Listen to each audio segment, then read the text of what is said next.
মিনিটে এই সেমাই দিয়ে এত চুলকানি রেসিপি তৈরি করা যায়, চলো দেখাই তোমাদের। এই সেমাই দিয়ে আমি একটা স্পেশাল ডেজার্ট দেখাবো, যা দেখে তোমরা হা হয়ে যাবে। এদিকে আমিও হা হয়ে গেছি। প্রথমে একটা পাতিলে দুধ নিয়ে তারপর এর ভিতরে দিয়ে দেবা হইলো চাই কাস্টার্ড পাউডার। এরি আল্লাহ, কাস্টার্ড পাউডার তো পানি দিয়ে গুলিয়ে দেয়। এখন কি হবে?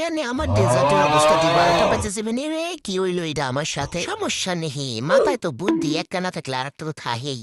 এইবার কি করতে হবে? সেকনি দিয়ে সব কয়টা উড়েই হেলাবো সুন্দর মতো। তারপর পানি দিয়ে আবার কাস্টার্ড পাউডার গুললে দিতে দিতে দেখবো, ইস কে সুন্দর ঘন ঘন একেবারে আকারে আইছে। তারপর নিয়ে নেওয়া মূল উপকরণ সেমাই। সেমাই নিয়ে তারপর দিয়ে দেবা কতখানি দুধ, চিনি অবশ্যই পরিমাণ মতো দেবা। আমার মতন এরম ডাইলে ডুললে দেবা না। তারপর যাইয়া এই যে সেমাই রেডি।